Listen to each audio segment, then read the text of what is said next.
Why, hello there, beautiful people. What is good? Those of you guys who don't know who I am, you must have been living under a rock or something like that. But I am the man formerly known as Kaz Cray, known as Nelson Bulluck now, the creator you require, still giving you the content that you desire. And this is my own podcast. I haven't named it. This is not the Wait a Goddamn Minute podcast, so don't worry about that. But I'm gonna do my own little podcast here for the FGFL. I think Val needs a little competition, so they can get more episodes up and whatnot, because it's been a while since they dropped an episode before the last one they dropped. But with me today, we got a few guests. First and foremost, we've got to present this guy, of course. Have to present him. He is currently your reigning, defending, undisputed FGFL champion. That man, Coach Dayjob, a.k.a. Krack, the head coach of the FGFL champion Chicago Bears. Say what's good, Krack. Daddy. It didn't catch the part, god damn it. Alright, so next up, we have somebody who worked on this draft class. And he was the number 1 overall pick last year for the Miami Dolphins. Forced his way out of there to go up to Detroit. Adrenaline is in his soul. Something. Quarterback of the Detroit Lions, Cody Hayner, a.k.a. Icepick. Say what's good, Ice. What up? And last and certainly not least, we got the man, the myth, the legend himself, the new coach of the Detroit Lions, and another person who worked on this draft class, and sadly it's going to be the last one he works on for this cycle of FGFL at least. We got head coach of the Detroit Lions, MrCincoOcho himself, CJ. Oh, hey there, my guy. How you doing? We big chilling out here.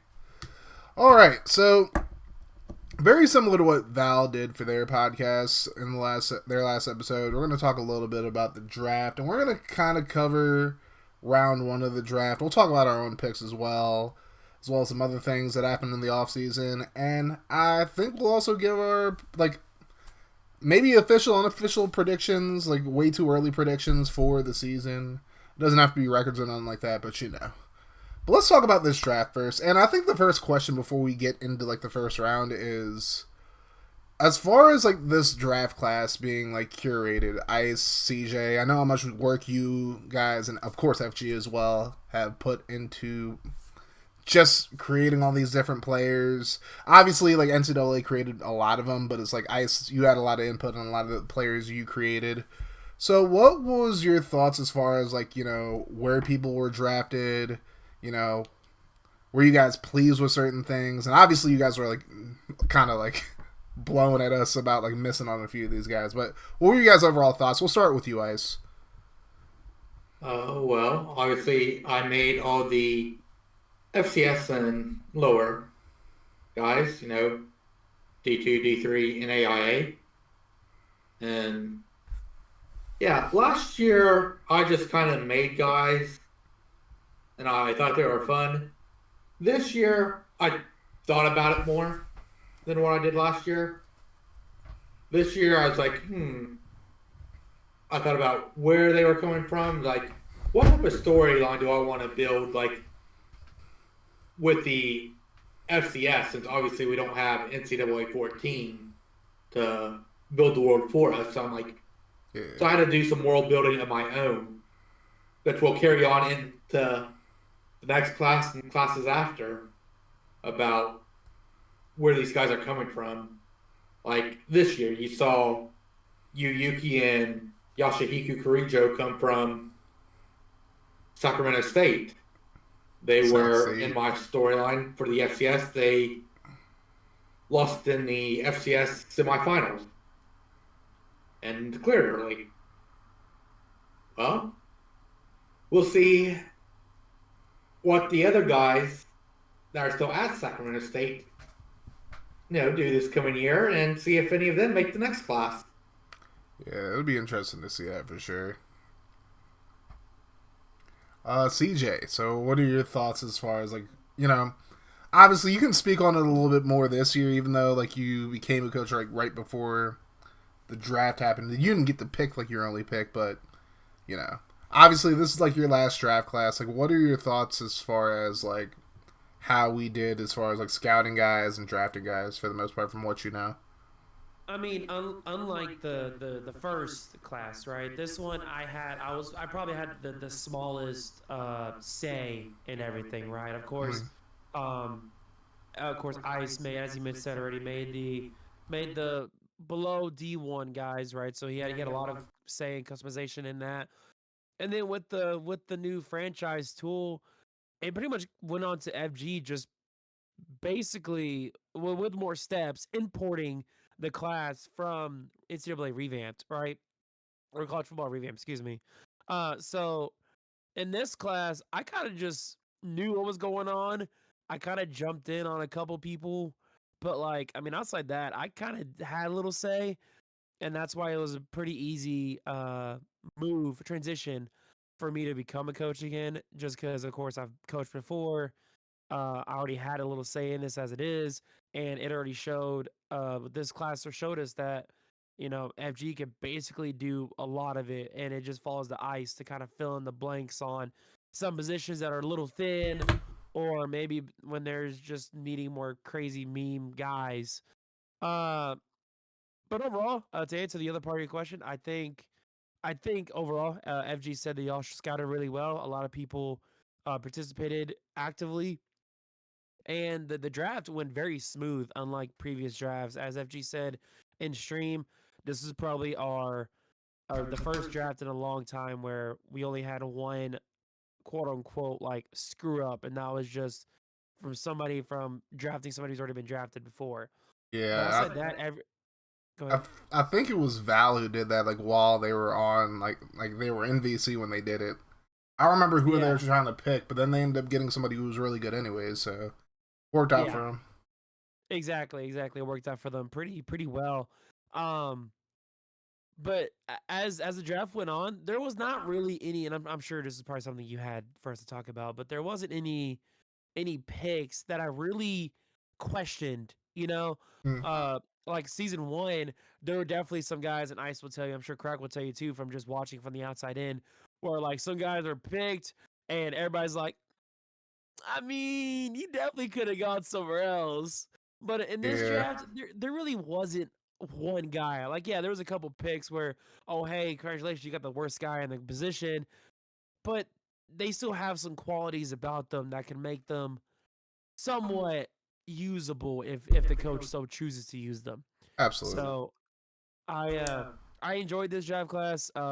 This was the last draft class I knew everything about, just because not only because of having this spreadsheet with everything on it, but also just knowing all these players from when I was a player and helping FG make this class. Because as Ice will tell you, we were starting to make this class already after season one was over. Like we finished that class, moved on, and we were already picking guys to highlight in this class.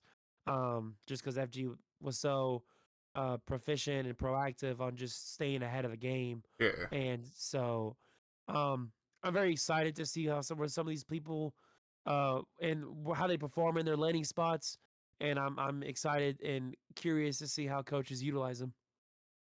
well, I definitely appreciate all the hard work that all three of you guys put in to both of these draft classes so far, and hopefully the transition to being a coach for you is pretty smooth, CJ. But again, you guys did a great job with this draft class. I mean, there were a lot of smoke screens. There were a lot of like players who were like just low key really good, and it's like I got caught by a couple of smoke screens. We'll get into that in a little bit, but the next question is for Krack actually in particular. I guess it can be for me as well, but obviously Krack, you're coming off of winning the FGFL Bowl, and you've expressed a lot just in VC and like chat as well that you're kind of heading towards a rebuild. Like you kind of just like, for lack of a better term, kind of just sold out to win the HFL Bowl, and it worked out for you. And now you're kind of going into a little bit of a rebuild. But as far as the draft goes, like you didn't have a ton of picks because like you traded a lot of those picks to get really good players, and it worked out. But what was like the goal as far as the draft like was concerned for you? My main goal was to find depth and future pieces. You hit it right on the head. I mean, if anybody paid attention to chat, VC, or even streams year one, I was asking everybody what their reasoning was for how they were building their team, whether it's to everybody what Pride selling off basically, everybody to get dead cap space to then set himself up for year two. I think the Steelers did that with Dak Prescott. You had Hobie, got rid of him. I think he had like 90 plus million to dead cap space. You had Alpo that was just going after every speedster there possibly could be. Then obviously probably the most notable one was going to be Troy, who was just looking like he wasn't trying to win at all. Not necessarily trying to tank, but just wasn't trying to win. And his reasoning was he was trying to get all new created players. Yeah. And in my mind, I was trying to figure out what the best method would be for this. After seeing year one and how the draft class went, I knew that I still needed time to learn how to scout in the FGFL. But as far as players go, I feel like I had a pretty good idea on what players I could get with certain picks as far as trades and what my team needed to really make it stand out. And so going into this draft, as you said, I had very limited assets. I had a third and two fourths. I believe I turned that into 2 seconds and 2/3, if I remember correctly, or maybe it was a second and 2/3. And the main part is a lot of my scouting that I did was meant just to find those depth pieces or people that could play behind players this year, but jump into starting roles next year when it was needed. Yeah.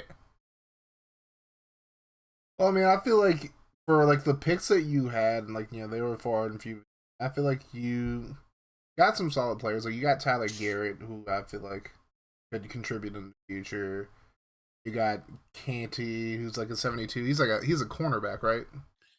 Corner.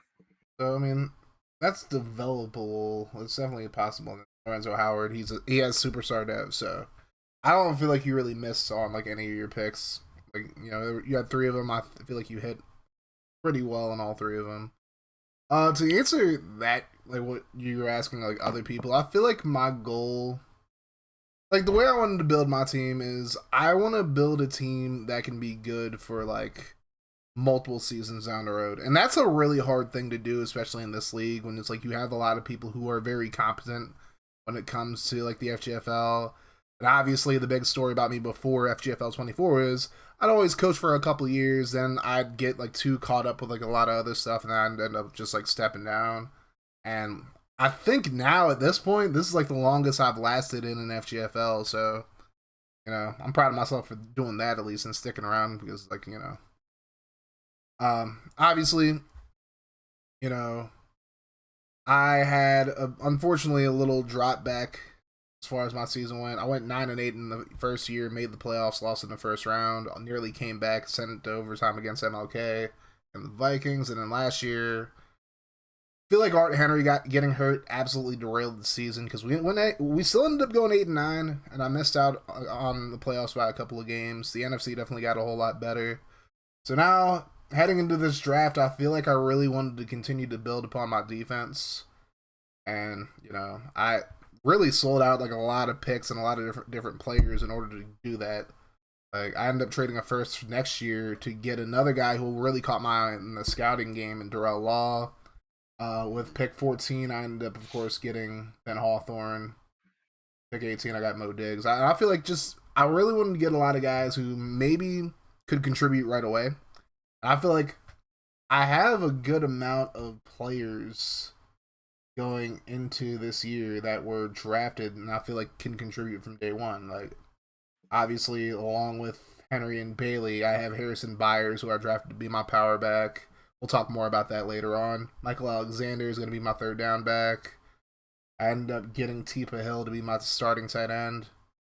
And then defensively, of course, I got DeAndre Blakely, Hawthorne, who I just mentioned, Jason Diablo in the sixth round. My apologies.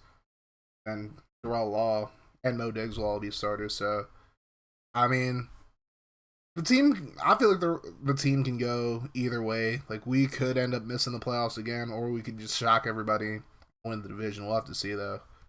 But as far as, like, that's concerned, we'll touch more on that later on. But I guess we'll get into the draft. We'll start as a whole with pick number 1. I feel like the first few picks of this draft went pretty, like, on script. The Jaguars ended up getting Baker Loudermilk out of Georgia. He ended up being a 78 star. And, you know, obviously, I've stated in the past, I'm not, like, the biggest fan of him, or just, like, any quarterback that doesn't have, like, at least some kind of athleticism to him. A lot of people were really big fans of Loudermilk. Obviously, Troy was, because otherwise he wouldn't have picked him. But I was one of them. Yeah, I know Krack was a big fan and advocate of Baker Loudermilk. I'll go back to Ice, starting with him, and then we'll go to CJ and then Krack.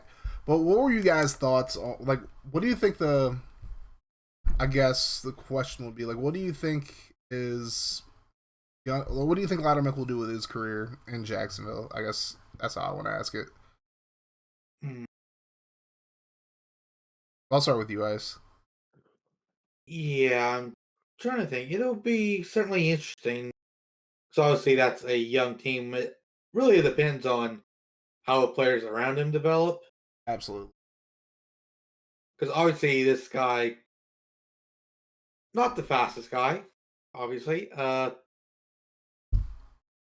unless Troy can build him some receivers that can get off the press and a line that pass protects, I think Loudermilk can have a pretty good career. But obviously we'll see what he ends up putting together. CJ, what are your thoughts on Loudermilk to Jacksonville? Like, as far as, like, long-term prognosis of his career? Yeah, I mean, we as a league, we know that Troy is a solid coach. Mm. We know that he can make his teams good, and he has the same issues that excuse me, that was wrong kind of with other teams where, as I said, they're just very young, right? Looking at his depth chart, his current active depth chart, obviously this is before preseason FA and anything else like that. But he has a solid running back system behind him. Jonathan Cruz and Eric Trussell, who he also got later on in the draft. Both very solid guys, not to mention Deuce Vaughn, who's just very fast. But then you look at his receiver core, DJ Moore, Cam Trice, and TJ Basham. That's a pretty solid first three. And not to mention you have Dalton Kincaid as your tight end, right? Yeah. So I don't think he's gonna have any issues gaining yards to be an effective weapon.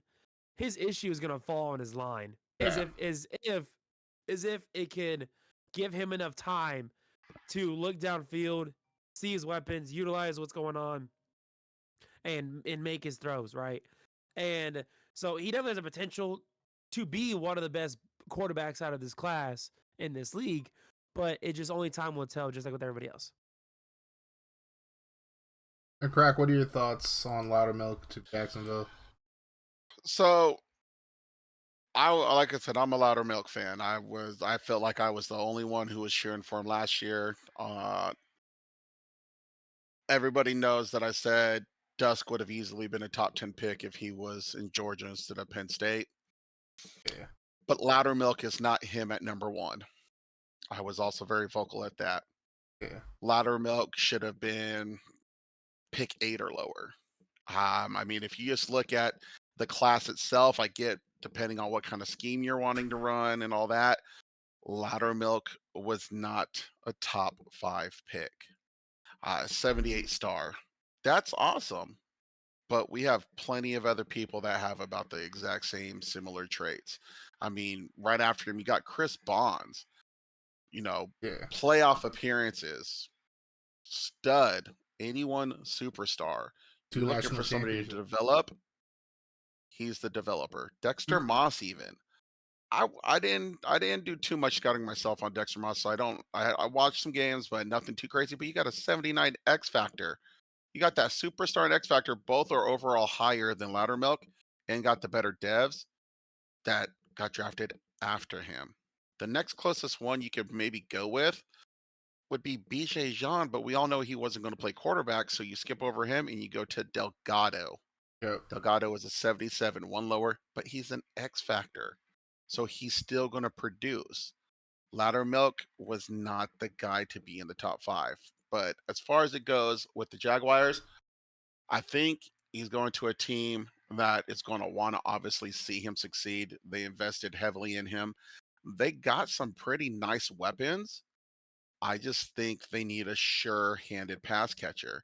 And I think they got a lot of glitz and glamour, but they don't got the hard working slot that they're going to need. You need some security. And I just don't feel they have the security there. So it'd be interesting. Offensive line is definitely going to be a key. Loudermilk cannot move.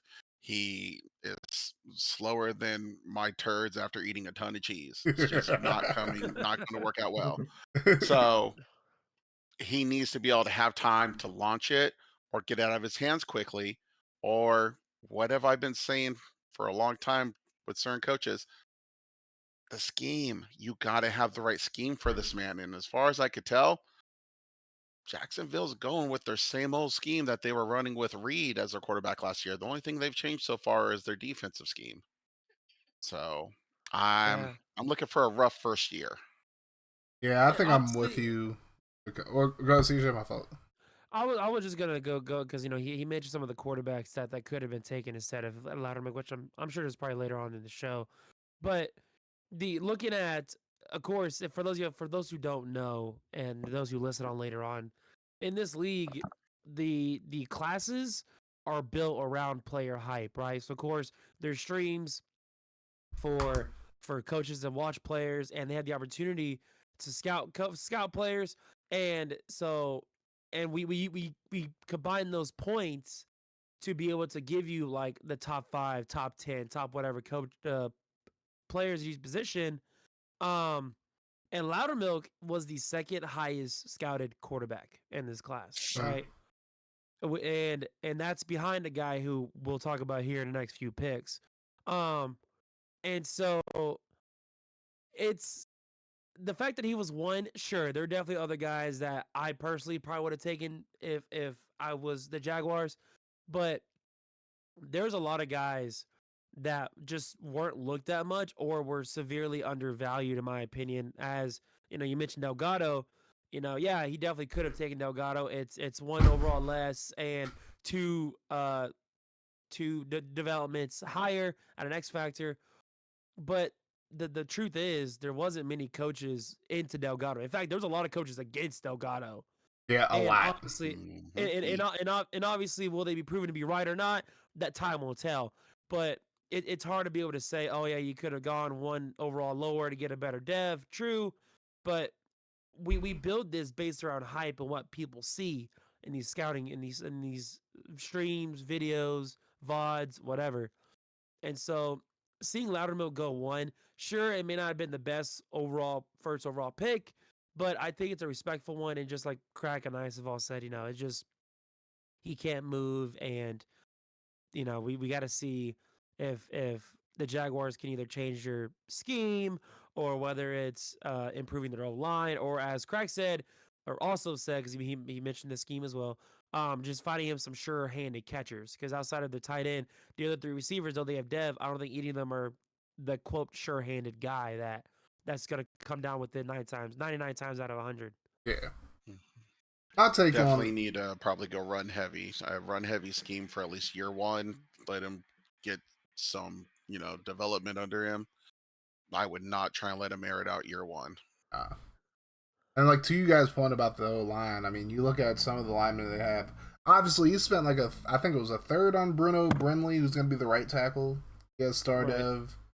Right. He has some other young guys. He has Devontae Gibson, who's a 75 star, only 21 years old.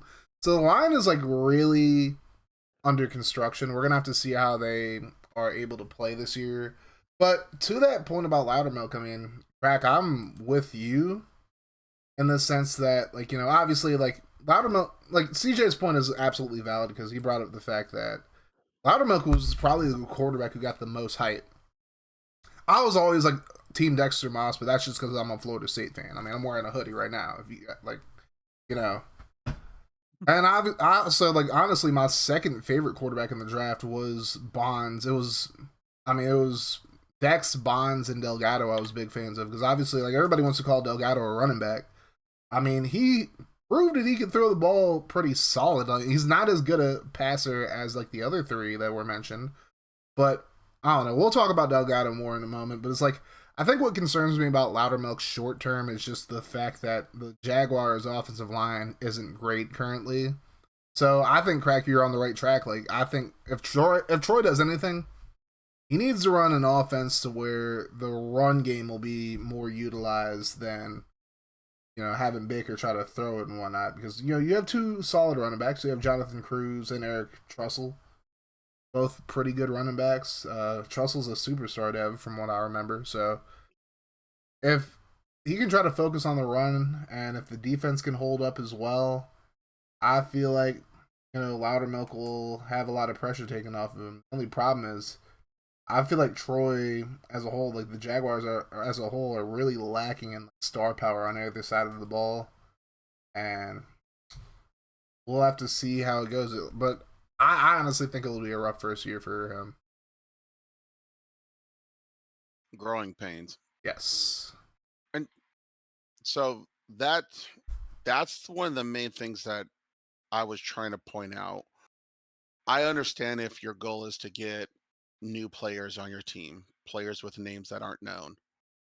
But do you have to tear your team apart and be at the bottom to do so?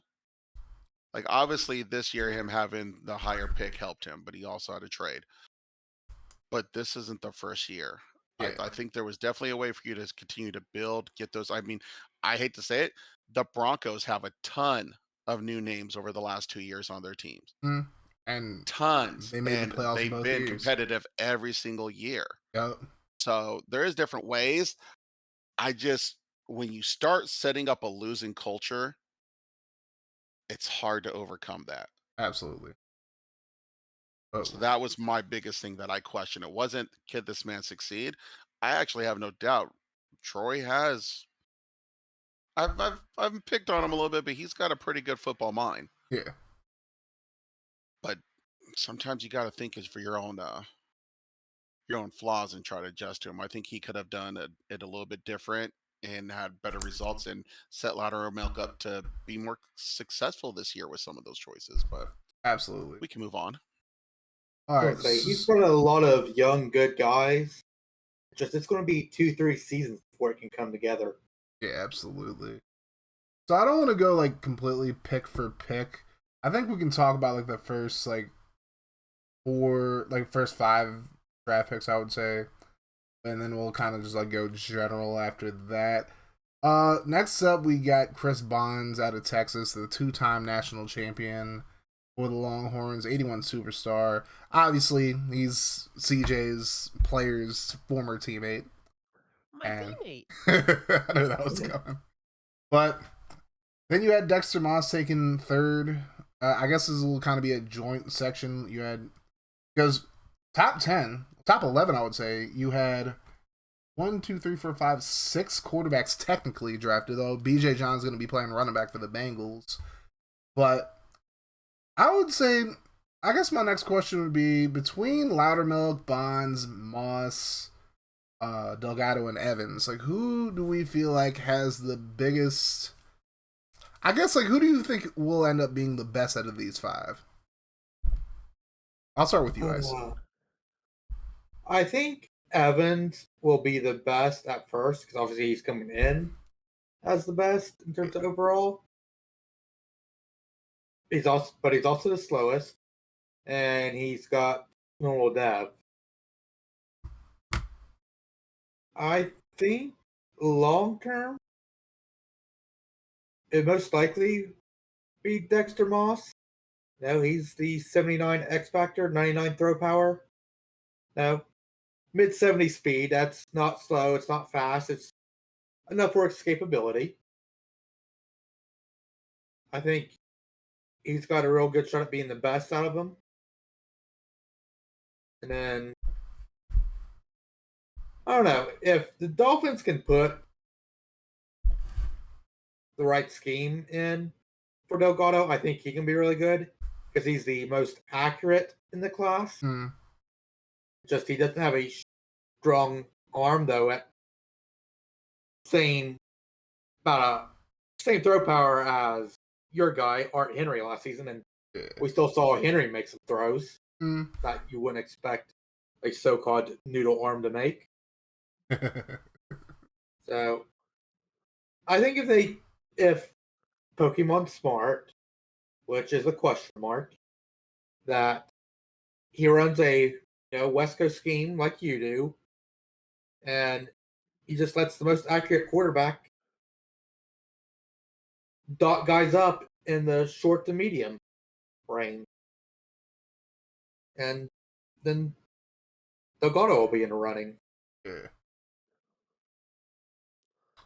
CJ, thoughts? Honestly, for me, it's the same guy both ways. It is. I got Dexter Moss. Hmm. I can't. He's one of the guys that I have really loved seeing through the college football games, and then also just through the watch games. He's shown off mobility, a big arm. He's been hyped for the last 2 in-game seasons. And so I can't help but not pick him. And honestly, I think he's going into possibly the best situation outside of the quarterbacks that you listed off. Going into the Steelers, who have a pretty solid team as a whole. They're kind of one of those situations where they're basically a quarterback away from being able to compete. Having Josh Jacobs as your running back is obviously massive. And then having your receivers being Terry McLaurin, there's your sure-handed guy. Seth Dickerson, Jay Pollock, and Josh Downs to round out the top 4. Not to mention your 2 tight ends is Jeffrey Goodman and Dalton Schultz. Like, he has the weapons to be great. He has a pretty solid offensive line to protect him. And I just think Dexter Moss is going to have the best chance to, and probably will be the best quarterback out of this class. Can I interject one thing real quick that I forgot to mention? Yeah. The only thing I'm scared about with Dexter Moss is that if he struggles, Steelers also got Marquise Hobbs. No, they got Matthew Briggs. Steelers got Briggs. Hobbs went to the Broncos. But still, that's still. I agree. That's still like a cause for concern for Dex. Dex has a lot more pressure than a lot of these other quarterbacks around because a lot of these other guys don't really have backup plans. Matthew Briggs. Yeah, they're like, yeah. Briggs was like a 76 Briggs is a superstar, 76 superstar. Yeah. So if that's like the only thing I worry about is if Moss has a rough start, whether they could be impatient and give Briggs the job, whether this ends up being an RG3 Kirk Cousins situation. Yeah. Definitely cause for concern there. Krack, what are your thoughts? So I go more player comps, and it's a little bit off, but you talk about Delgado, and I see Alex Smith. Obviously, he's faster than him, but fast, but can't really throw it deep, short and medium. And with Delgado, I mean, you got a burner in Debo that Pokemon just traded for. Now we've seen Debo can take the short passes and extend those, but you need somebody else then that's going to be able to take the top off to let him work underneath so he doesn't have a packed house. They don't have that. It's just interjection. They've got Tyreek Hill. Oh, okay. They have him and Debo. Yeah, okay. You know what? You're right there. You're right there. They got both of them. Okay. So, I mean, I guess with that being said, Delgado's set up, I think, more to be a game manager. I mean, when you only have a 78 throw power, you're not going to be launching it deep, and his deep accuracy is the worst out of the quarterbacks we're talking about right now. His deep is like 77. It's mid. Yeah. Then we go over to Moss. Moss to me seems more kind of like a Ben Roethlisberger. Still got some speed. It's a little bit underrated. He can, a little bit elusiveness, but he's got a howitzer for an arm. And to me, Moss just struggles throwing it short, but medium and deep, he's solid. But if we're going for the most accurate, Evans to me is the most accurate. He's got the mid short, the high medium, and then the low, he's 86, 95, and 90. His deep is a 90, and his throw power is 86. It's not great, but he's accurate. So when he does launch it out there, it's getting to the guy. So to me, I think that you have to go Moss, Evans, Loudermilk, Delgado as far as Don't forget Bonds, where I think too. they'll succeed this. And Bonds, I didn't get to scout him. I don't have too much information on him. I know CJ's high on him. He had one hell of a college career. I'm just worried, is it going to be successful and translate to FGFL, or is it going to be Tim Tebow-ish? That is a great question. We already talked about Loudermilk and how I feel like we collectively kind of just are questioning what Jacksonville is going to put in front of him this year. Bonds. I'll say this, the Cardinals have by far one of the best defenses in the league, so it's like, he's not, obviously they've struggled in the division anyways, with the Seahawks being as good as they were, Niners coming off of an FGFL Bowl in year one, and then our Rams. You were competitive even though we started off really slowly. But, I think, you look at Chris Bonds, he goes into a team as an okay offense. They added some weapons as well. They drafted the guy I probably should have drafted in Brandon Shagag. They have a pretty good offensive line for the most part. They're lacking depth.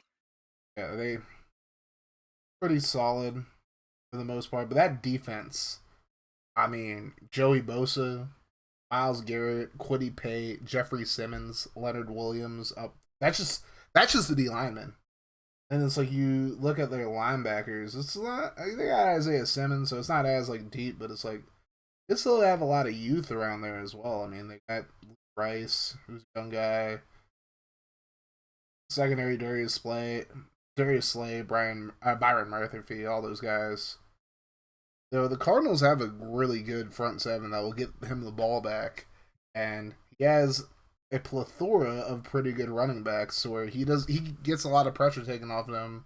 You got guys like Brandon Shagag, David Montgomery, and Ramondre Stevenson. So I think he's got a shot to, just compete right away. Obviously, he's going to be the starter. He's going to compete for, or keep the Cardinals competitive in a lot of games, I should say. And he's just a winner. He won 2 national championships at Texas, so I don't know if I'd pick him over Moss. Moss is probably going to the most competent of the coaches that drafted the QB. No disrespect to Val. I know Val has been to multiple FGFL Bowls. I would say Fatui Evans is in a pretty good spot as well. So I would say Hobie and Val are probably up there with each other. They're definitely of a higher tier as far as coaches go and whatnot than Nick, Pokemon, or Troy would be at. I have a lot of the same concerns about Delgado as well. Is Pokemon going to run the right scheme? You look at what I did last year with Art Henry, and another thing that people don't really talk about, I had much less to work with than Pokemon did last year, or than Pokemon does this year. I had Jameson Williams, Jahan Dotson, and Christian Watson eventually at receiver. My tight end situation wasn't great because Chigakonkwo didn't do what I wanted him to do, really. David Harris was really disappointing. And I just couldn't really get the run game going with Bailey and Spiller, so...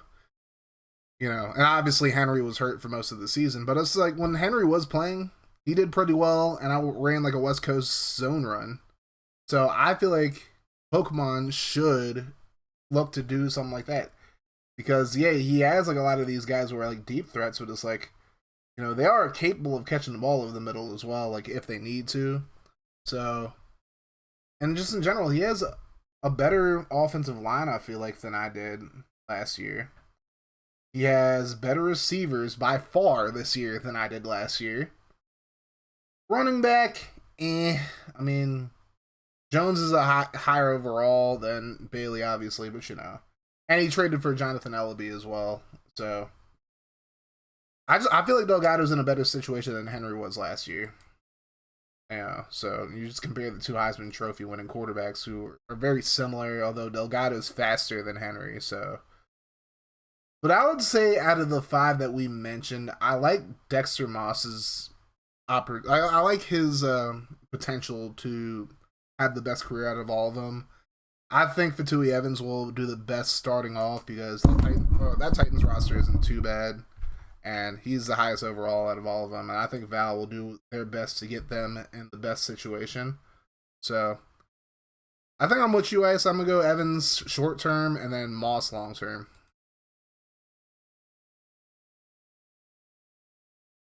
And so just a correction real quick. Delgado's deep accuracy is 87. It wasn't the scouting I got, but okay. Dude got a cannon. Like there are a few things that got mixed up like throughout like the draft process. So we're gonna stick in the first round for this question. Well, the next 2 questions. So they'll be pretty quick. So the first one, who do you think was the biggest surprise to go in the first round?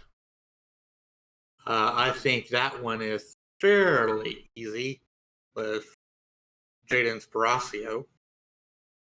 I was gonna say the same thing. I was gonna say yeah. I think Sparacio is like the easy choice there. I would say besides him, like who do you think the biggest like shocker to get picked in the first round was? I know like that's kind of goofy to do.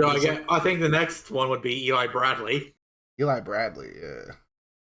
Yeah, 17 to the Chargers. I mean he did show off some skills at Oregon, but I don't think it was first round pick worthy. If I had to pick somebody else outside of those 2, I'm gonna dive down to Johnny Cleveland.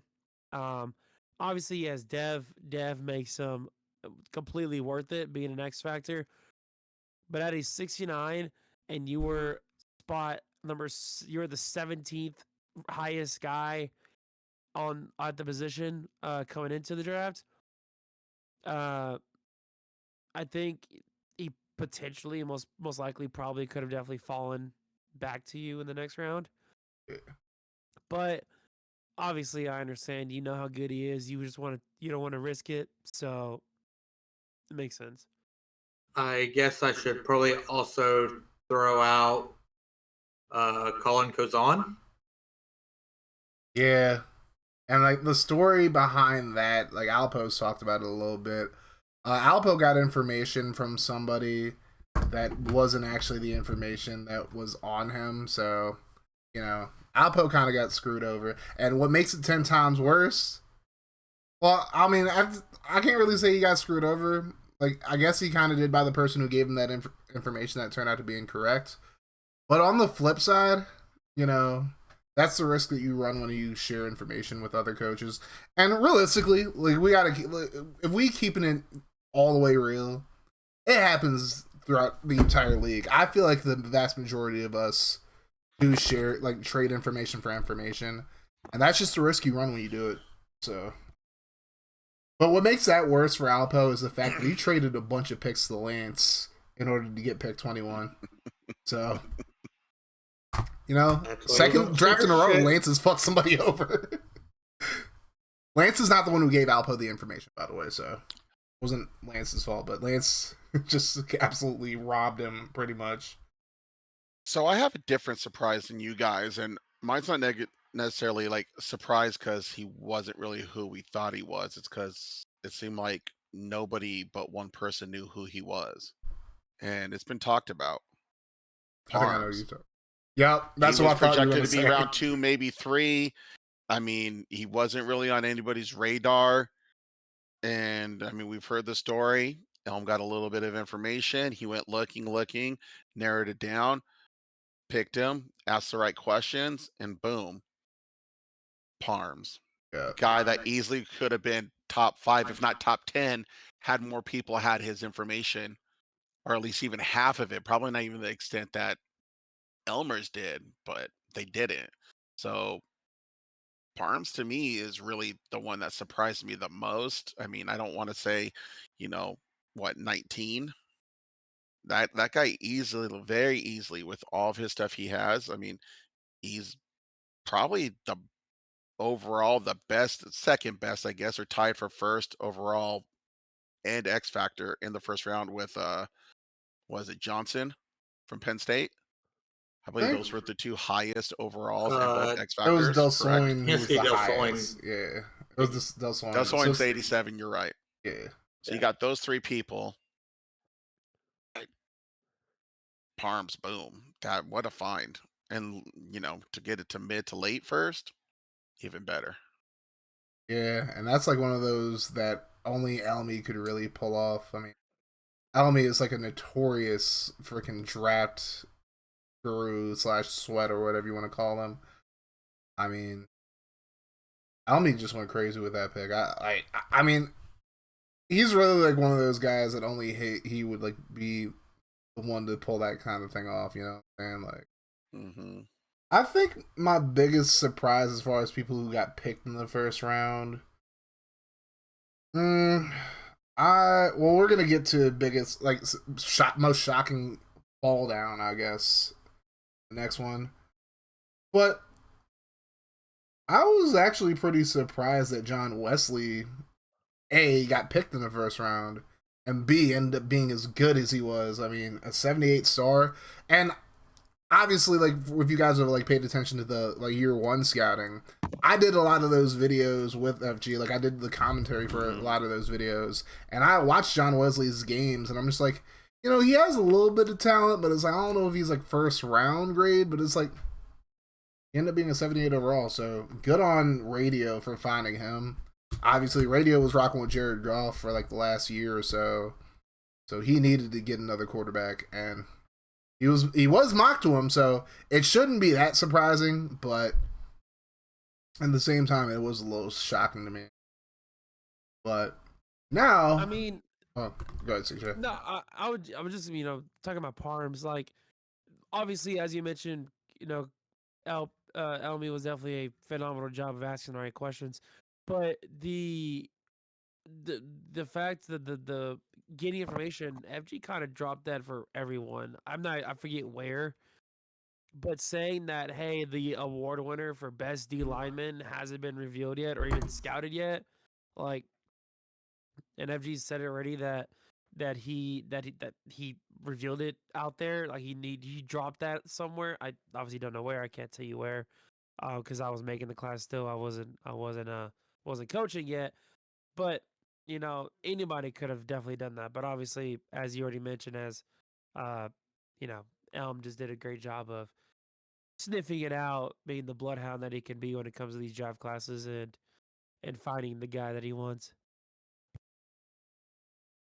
Oh, I was going to say, were you talking about being surprised about John Wesley? Do you want me to give you his senior season stats? Sure. All right. John Wesley, his senior season was 231 out of 308. So he only had 77 incompletions on the season. God damn. For 2,722 yards, 22 touchdowns to 2 interceptions, Sheesh. and 127 attempts for 509 yards, 4 touchdowns. I would not have guessed that, honestly. Just like off the games I watched of him in year one. So I didn't know that. But I also didn't do a ton of scouting on any of these quarterbacks, save for Dexter Moss. Like, I scouted Moss and Delgado in year one, but that was before I decided that I wanted to get a quarterback. Because I was going to stick with Brock Purdy initially going into year two, but then I was like, you know what? I probably need to draft a quarterback, and then the rest is history. We already know what happened after that. I can also give you his junior season stats for comparison. Sure. So his junior season, he was 212 of 313, so 101 completions, 2,548 yards, 23 touchdowns, 11 interceptions, and 114 for 374 and 4 touchdowns. So while his touchdown numbers basically stayed the same, he cut his interceptions drastically. Yeah, that he did. While improving his completion percentage and obviously the 178 more passing yards. Fair enough. So I mean, I guess it's justified then.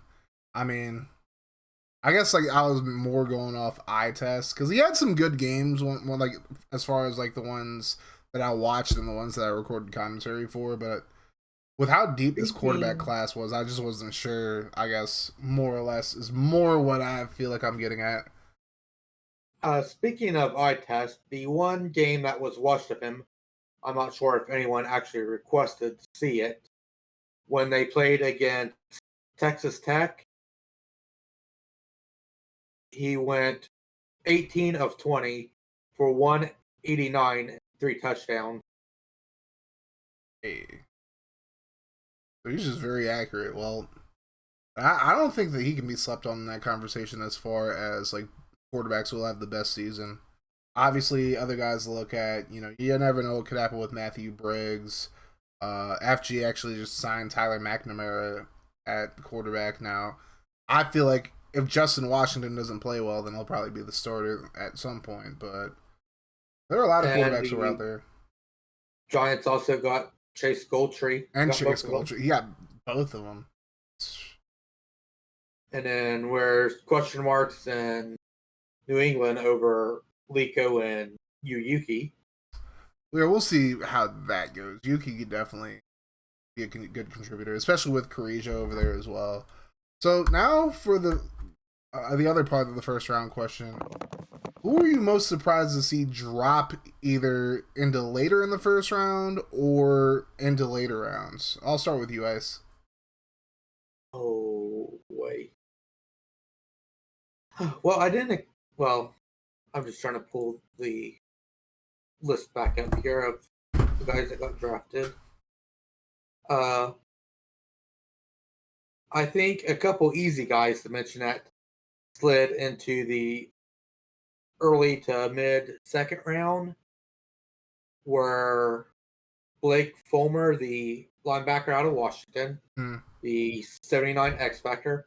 In fact, there's a whole list of like 3 X Factors in a row there. Yeah, Archie, Fulmer, and Sherry. Yeah, and then obviously you had to start in the first tight end, Lockett, out of Mississippi State, the 80 X Factor. In fact, tight end as a whole just, I think, was slept on. I mean, I'll put it this way. I got Teepa Hill, I believe, in the 6th round, if I remember correctly. And he's a 76. But when did I get Teepa? I want to say he was like 5th or 6th round. And it was 5th round. It was like early 5th, my fault. Say, going through the list looking deeper, we had Jamal Rivas fall to like the 30th pick of the 3rd round, the 77 actor. Dylan Maloney fell to the 4th. The 79 X Factor running back.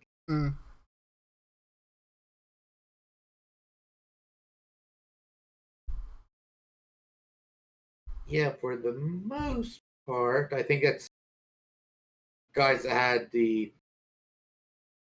I think should have went 1st round. That didn't, for the most part. Yeah. There's one other guy I think that had 1st round talent, but I knew wasn't going to be taken in the 1st round. And that was obviously good old Russell Brown. Yeah.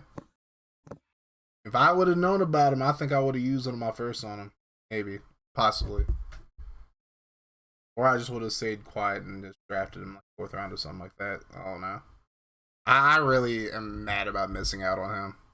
But, Yeah, like I said, you may have just overlooked him on the list, but I know there's other guys that they just did not look at him because of his age. he was 25, and then if they did scout his dad, they got normal back without even looking at his attributes.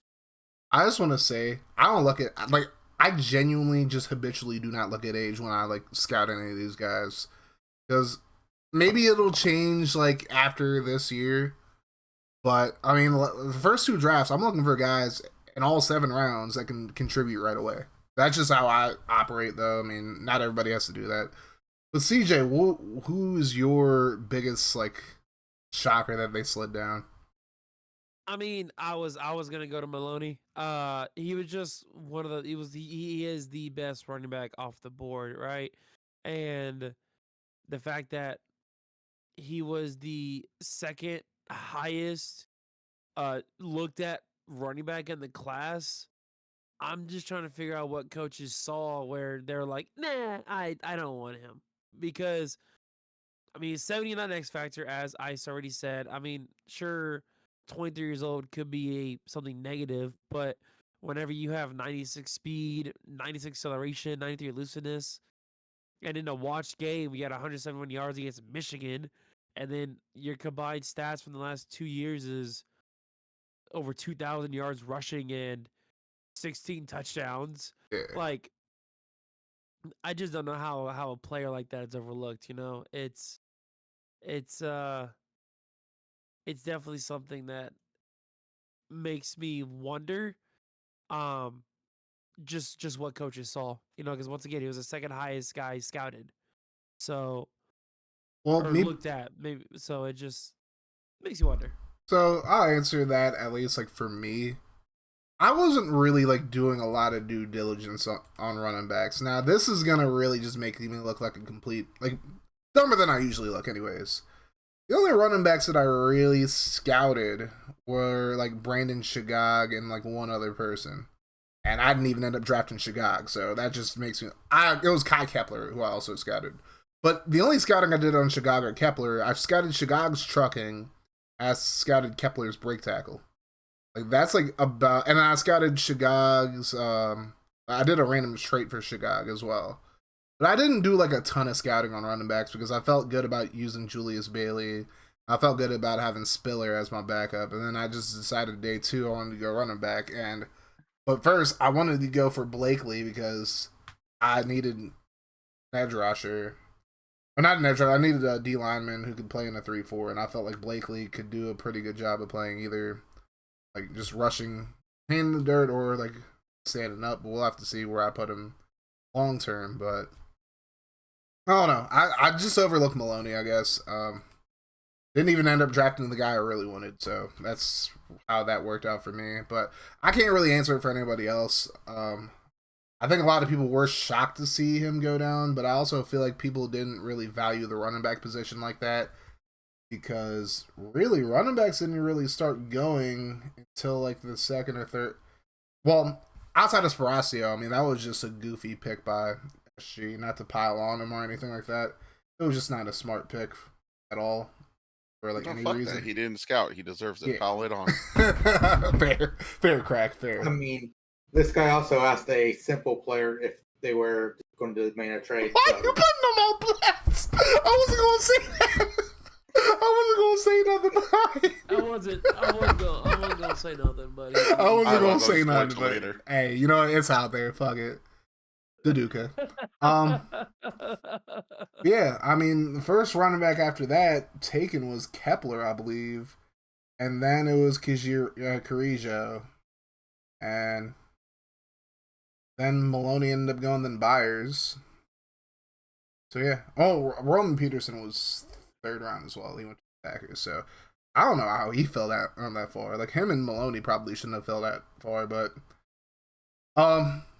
I think it was just a lot of teams didn't feel like they needed running backs. I feel like that's what it comes down to. And the teams that did need them, like myself, didn't do enough due diligence early on to really know what they were doing as far as like drafting running backs. So that's something that we as coaches have to get better at, straight up. But Krack, who was your biggest surprise, like out of the just falling out of the first round or falling further down the first? So my biggest surprise, I had firsthand knowledge of this man and was being told, I'm going to draft him next. I'm going to draft him next. Hmm. And then I got told, watch this. I'm not going to draft him. I'm going to get somebody else and watch. I'm going to get him in the second. Watch. Hmm. Fulmer.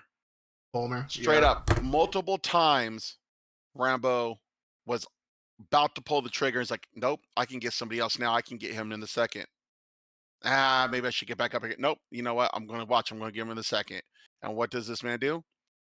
Gets him in the second. Now, I had the chance to snipe him, but my name ain't Lance, and I don't want you smoking that pack or stealing my Skittles. I'm a fat guy. I like my Skittles. So real quick, Krack, I couldn't do it. I just want to throw this out here. Like, because you and me, because both of us are good character humans. And it worked out for you because you ended up winning an FGFL Bowl. I could have sniped Husker in the 4th round. Because Husker legit told me he was drafting Maloney in the 4th. Like, right after I picked Blakely. Because my plan was going Blakely, Shagag initially. And then I just did a last minute audible, drafted Byers instead. But anyways, I could have sniped Husker, I didn't. So, we both great people. We're both better than Lance, Krack.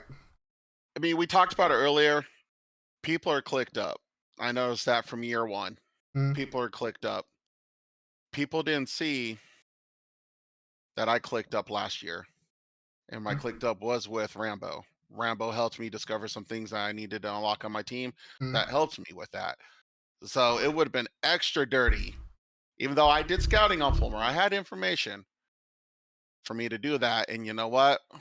We the Bruise Bros. And I hate to say it, we, like you said, it's clicked up. We ain't stopping at just the two of us. We now the Brutane clan, and we ain't nothing to fuck with. So it's about to get put on notice. Brutane clan ain't nothing to fuck with. I won't give up the superstars, but Fulmer, seeing this man knew where he was going to fall. Boom, boom, boom, boom. I had to respect it, and I was surprised he fell. Like, even to where I thought I had a chance to get him. I was like, oh my God, I have a chance? There's no way. Yep. So. My biggest shock as far as people fell down the draft board. This is kind of a tough one. I'm actually kind of shocked. I'm shocked that Andre Irving fell as far down as he possibly could. Because initially my plan was to go after Hawthorne, and I ended up pulling the trigger on him. Like, I didn't care about his dev. I saw his block shedding. I'm like, we gonna get him up. And he's 20 years old, we gonna get him up there. Pause. But I heard all this buzz about Irvin, just like all this water cooler talk about, Irvin might be the best D tackle out there. He might be him.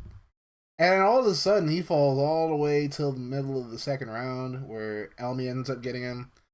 I mean, I feel like he only got him. The only reason he even got Irvin was because Val took Cherry. Because I remember, like, Elmy just being vocally upset as soon as he heard that Val was going to draft Cherry, because that's who Elmy was planning on drafting. And it just kind of set off an entire chain of just like, well, now we got to call an audible. Because even Speck, that threw Speck off too.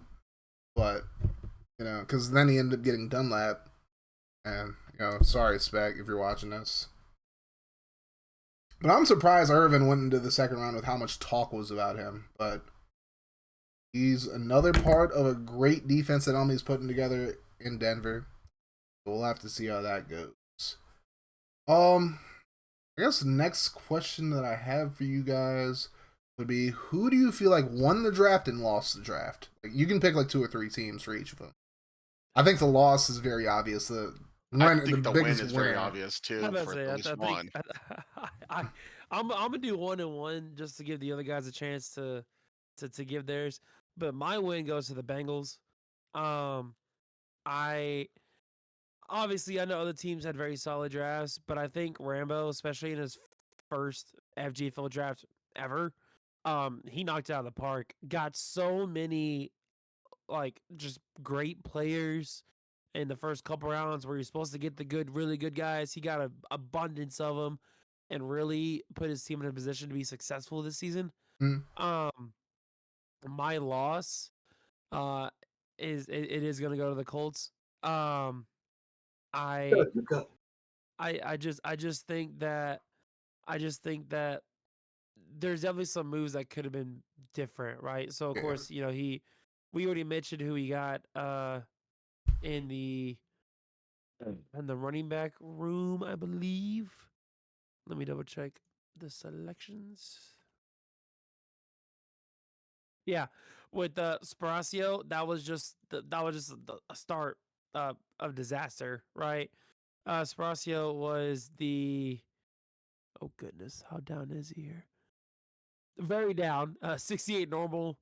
He was looked at a good, decent bit. Actually, the third highest looked at player, and I think that was mainly because of his age. Yeah. But he just, as FG said in the draft, he should have stayed in college an extra year. Absolutely. And I just think that's kind of when the boulders started rolling downhill for SG. And obviously, thankfully, his team is still solid, so he has a chance to still be successful this season. But next season, highly recommend that they look into just taking more opportunities to scout, whether it's just seeing the VODs, if you can't watch streams live, stuff like that. Yeah.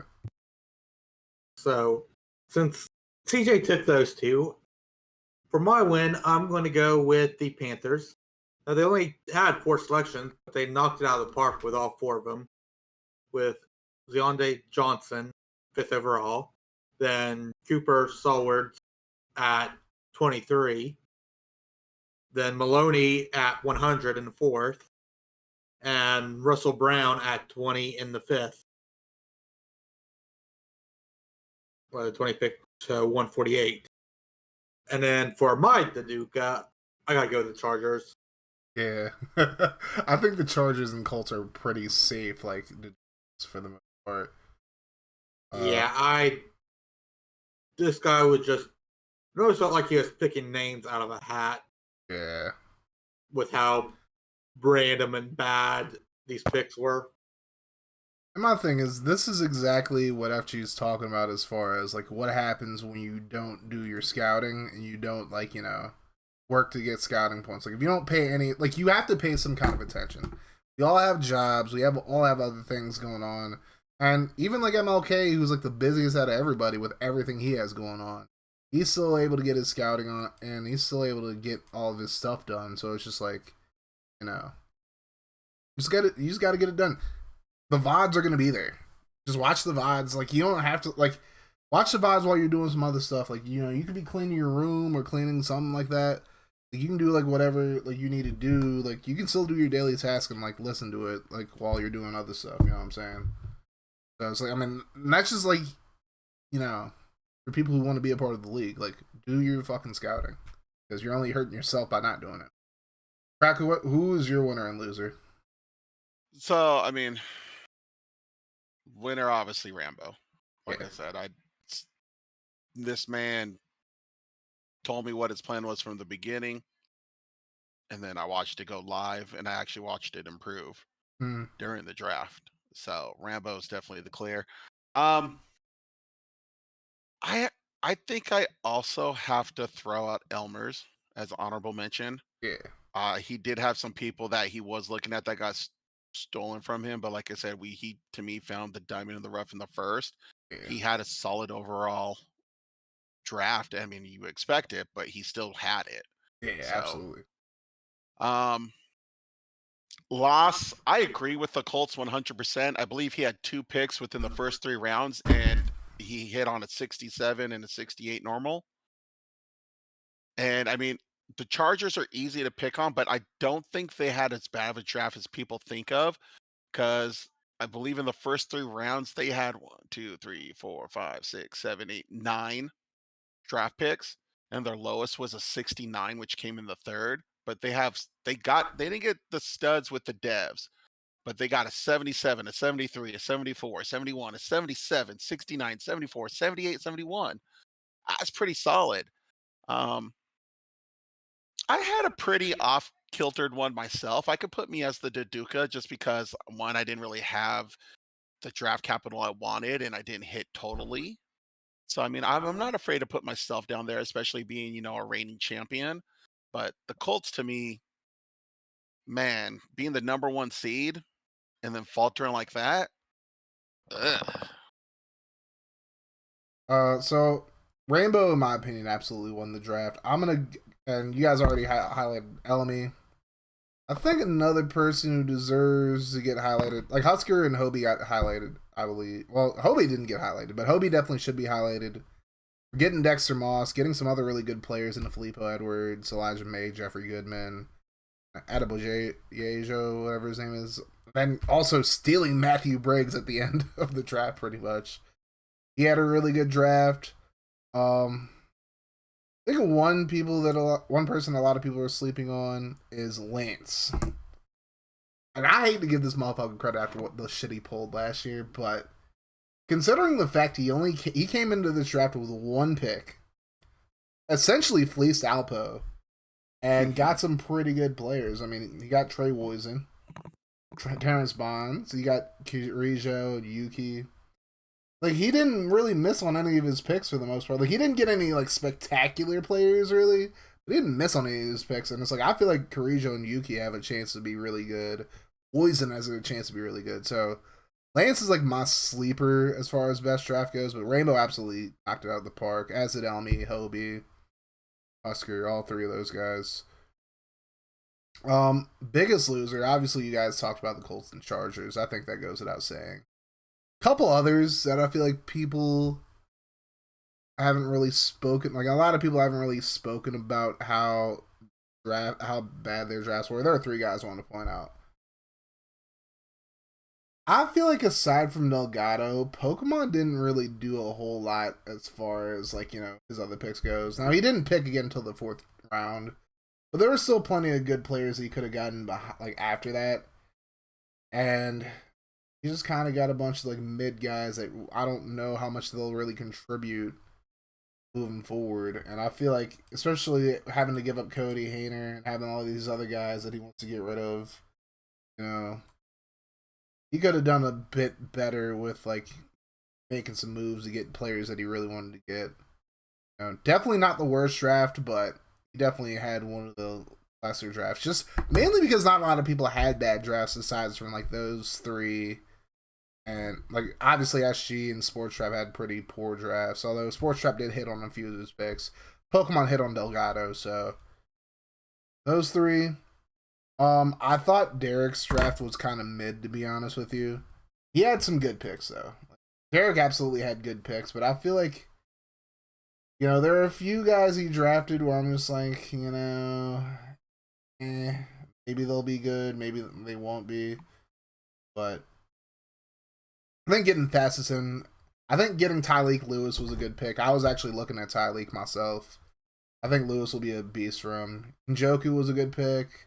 Thassin was a good pick. But the rest of the guys, like, Alfred for where he was a good pick as well. But the rest of the guys, he could have got somebody better, in my opinion. I think the biggest Daduka of all, one more Daduka. Krack, you said yourself. I'm going to say myself for a couple of reasons. 1, what the fuck was I thinking drafting Tal McKell in the 3rd round? 2, drafting Harrison Byers over Brandon Shagag. 3, drafting Dom Johnstone over Matthew Briggs. And, like, countless other quarterbacks I could have got. So, I feel like I still had, like, one of the better drafts, but I feel like my second day was really disgusting. Okay, I can rate that. And, I mean, going back to Derek, I could see where you're going with that, but my man's know he ain't competing this year. He knows that. He already knows he had the blunder last year. He admits it. He's owned up to it. I think he was trying to go with the best possible for what he scouted, and probably spread his scouting a little bit too thin to get great information, but he had good information. So, I mean, he still had some bits and pieces here that are going to help his team and build depth. I don't think any of them are going straight to the practice squad unless he's trying to hide them for some reason, or maybe re-sign them quicker and get them off that rookie contract. So I can see where you're going, but in the end, he knows he's at least 2 drafts and some free agencies away. So I think he was playing more of the long haul game than the short game. Yeah, and he definitely didn't have a bad draft. Like, I just want to make that very abundantly clear. Derek didn't have a bad draft. It was just, like, kind of an uninspiring one. But to your point, Krack, like, I get that, though. One other person who had a pretty mid-draft. Pride. And I feel like Pride is going to get thrown in only because he had so many seconds and thirds, and he walked out with 179 overall player and a superstar dev, and like the rest of the players were kind of eh. Although getting McMarion where he got him was pretty good. Like Pride didn't have a bad draft either, just like kind of mid. But with what all he had in the scouting he should have done, that man should have walked away with every single X Factor superstar in the second round. You would think. You would think. I hate to say it, and I'm sorry, but that man's clicked up. He definitely should have had help to walk away with just the one. And I hate to say it, to know that my draft pick was what he was wanting, my guy. And my guy was just like, I can't really steal Fulmer, so I'll go with him as a backup just because he's from Ohio State. That was the only reason, because he was from Ohio State. I had scouting on him. I know that he could fit and plug. I know he could be good behind Chad Lee, but it was all Ohio State. And to know that was, he's like, he messed with you, suck, blah, blah. And then I even tried to trade him to him. He wasn't offering enough for where I drafted him. So I think we're missing one major Duduka, though. Who might that be? CML. I don't know why. He drafted Bryson fucking Wilson. That's why. Yeah. I mean, yeah. I will say CML overall, he was memeing with that pick, so I can't, like, at the same time, I don't really care. Like, you shouldn't have picked him, but I mean, he had you walk away with KJ Betts and Billy DeVault Smith. I mean, DeVault should have been a top 5 in my mind. Yeah. I mean, 82 superstar, definitely killing it. Like, I thought for sure that's who Alpa was going to get if he didn't go for Hansky. Oh, and just so you guys know, I was told by people, like somebody I was told by people that BDS might fall to 14. I didn't really get my hopes up. Like, I was still going to stick. Like, if he would have fallen to 14, I would have picked him over Hawthorne, though, 100%. But, you know, now he's in my division, just not on my team. Yeah. I think he's a Duduka just for picking that pick. But outside of that, CML had a good draft, though. For, like, how few picks he had. But that's the whole thing is you got... Yeah, I would have loved to see that man go undrafted and then not even get picked up there. But what's his plan? Is it just to sit him on the bench, or is he actually going to try and make something out of him? If he tries to make something out of him, Duduka, we need to strip him of his championship from year one. And he needs to be thrown out of this league if you try to make that man a star. Let him play and put him on Jameson Williams when I play him, too. I just want to see what happens. But I think what we're going to end off with... Heading into this season, obviously the NFC is looking pretty strong. The AFC, not as much. Some of like the big dogs in the AFC might have drop-offs, but I would say for both conferences, like this is like a 4-part answer. So both conferences, who do you think is going to have the biggest rise in the AFC and the biggest fall? And then same thing for the NFC. Who do you think has the biggest rise and who has the biggest fall?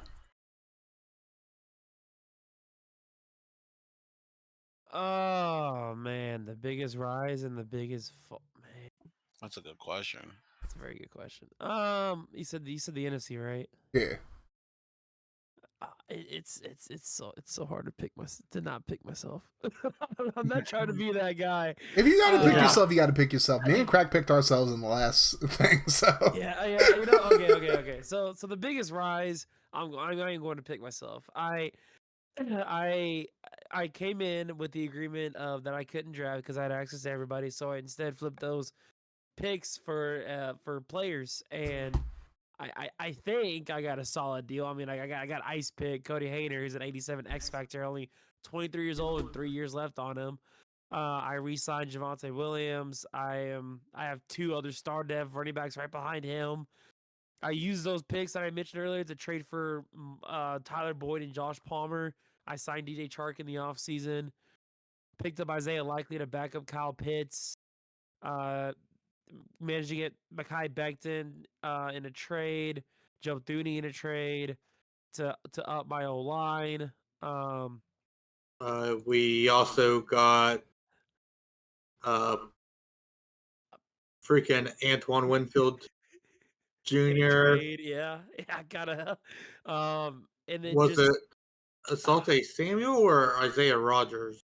We got Isaiah Rogers and Bryce Hall in free agency. We got Andrew Booth and a trade.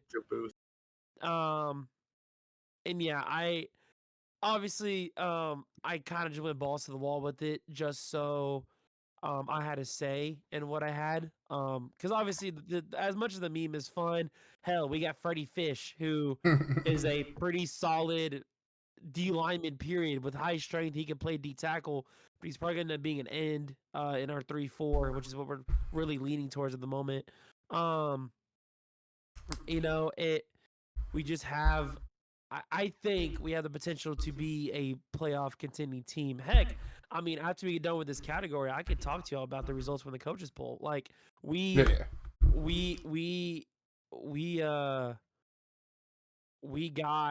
a lot of course, thank you to everybody who responded to it, but we got a lot of responses, including us, SP, of course, Ice and I.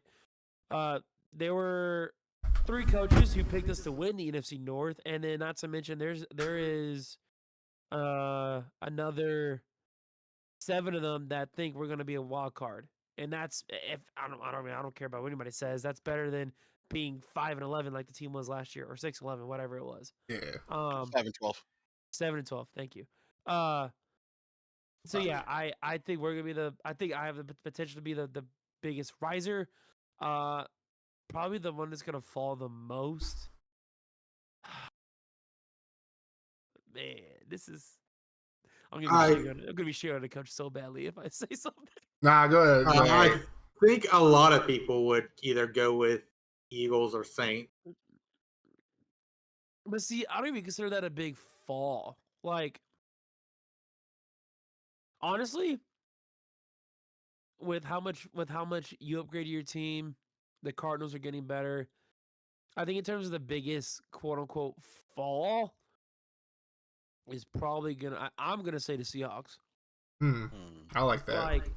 Like it's obviously I'm not. Don't get me wrong. I know the team is still good. They're young. I get that. I understand.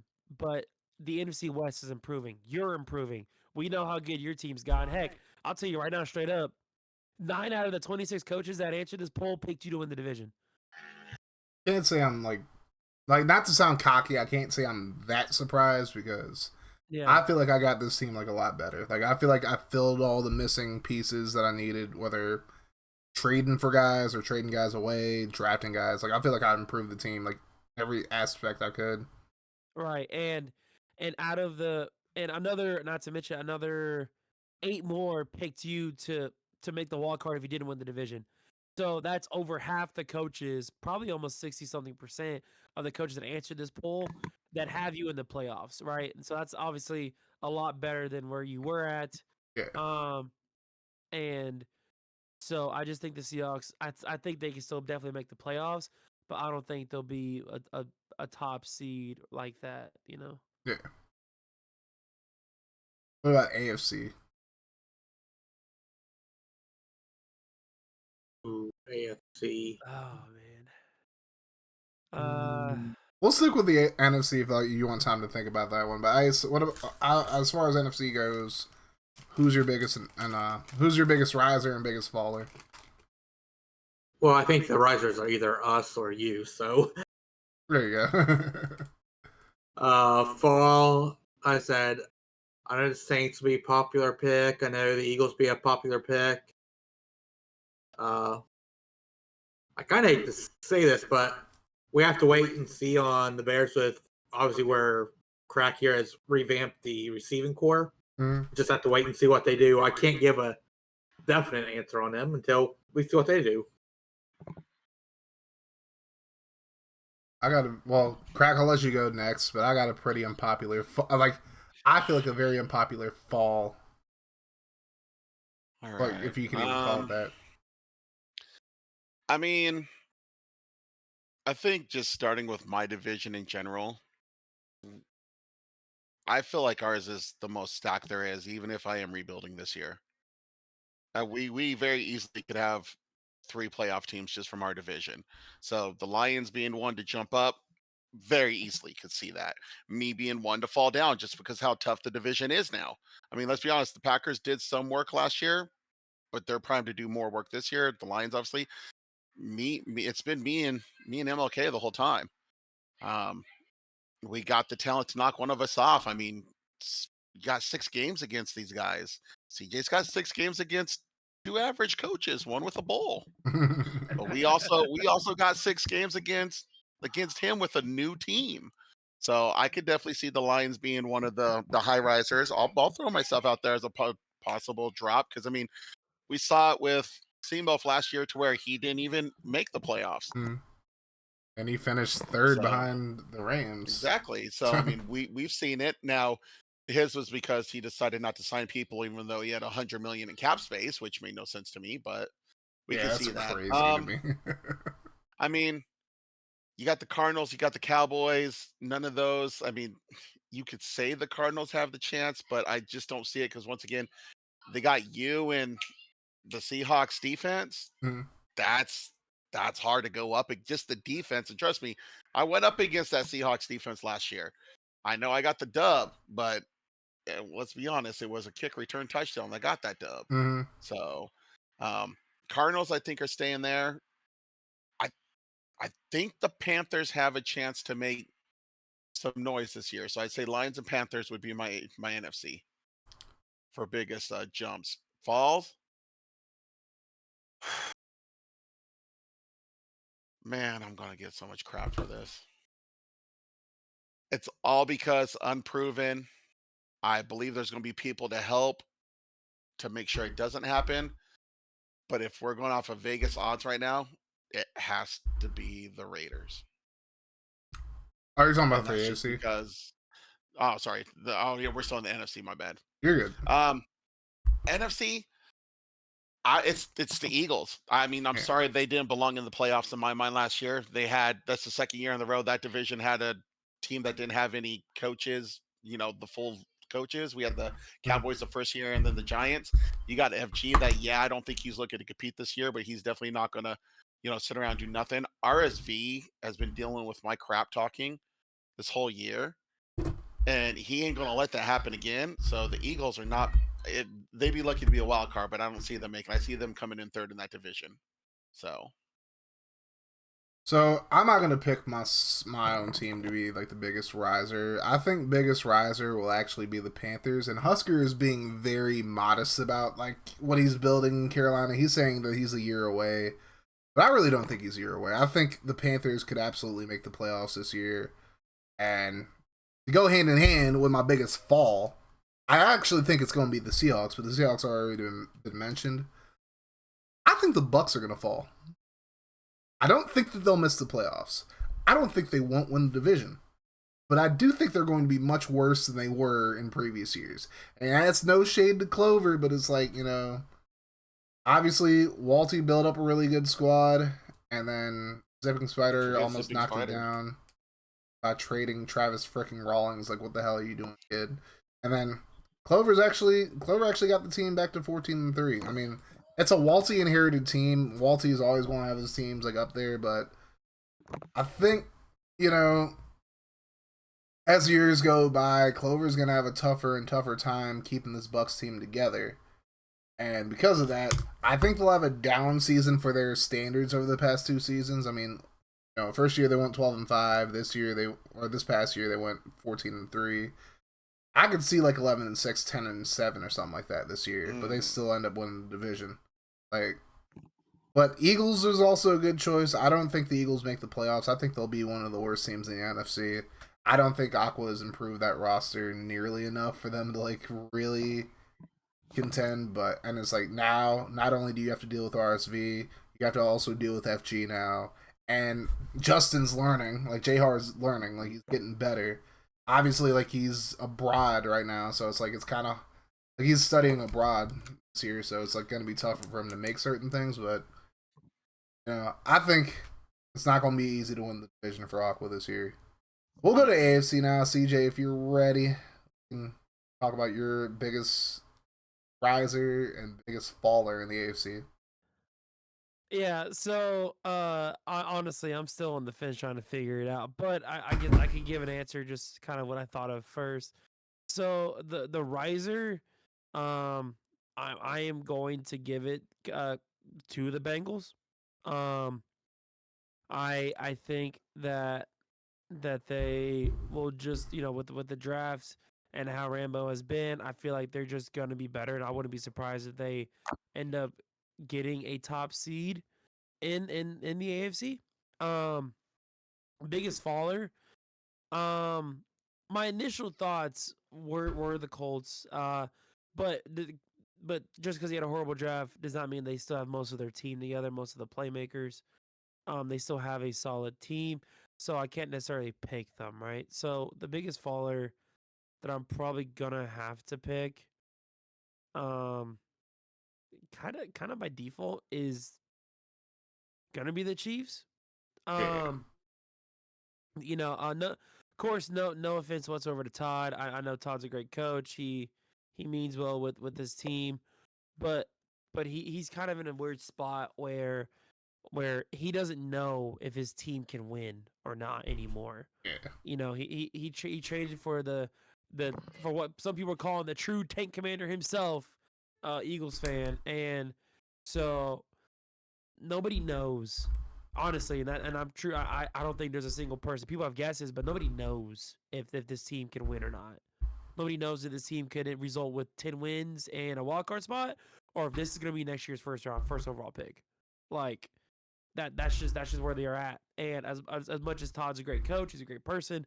I just don't know. They're probably the biggest question mark in our league this coming season was just where the roster is and knowing that's about knowing just that. There. Ice, what are your thoughts as far as the AFC goes? I'm not going to pick individual teams for the AFC.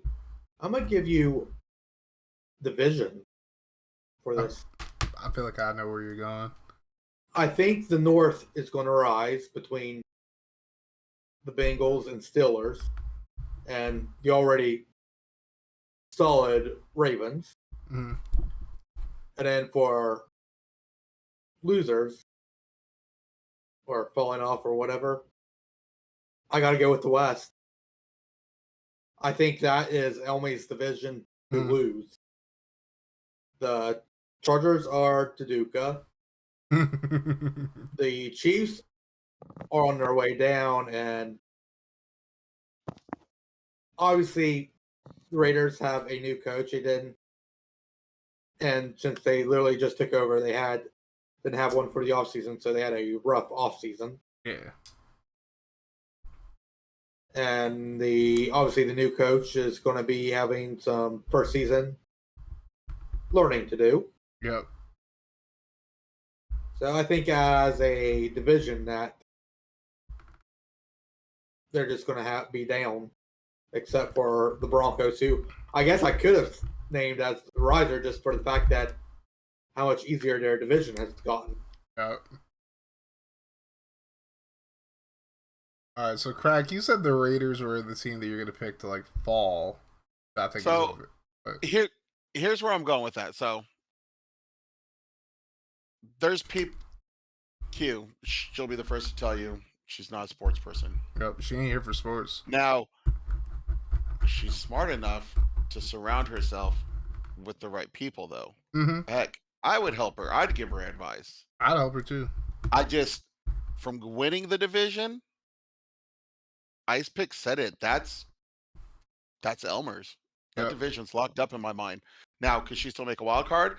One loss. I mean, I'm just saying, shit's new. I came into this new knowing about sports, and I was surprised what I did. Now, she has a team that was probably better built than what I built to begin with.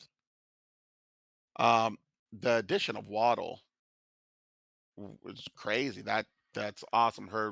Josh Allen's going to have some people around her. So I like that. I see there only being really one clear-cut winner in that division. The Chiefs, I love Todd. I wish he really didn't go with the Eagles fan. I wish he would have drafted somebody. I'm liking it because I face you this year, and I can't wait to get another clip added to my intro vid when I do something to Eagles fan where I break his leg. No offense, that wasn't a pun for the kneecap.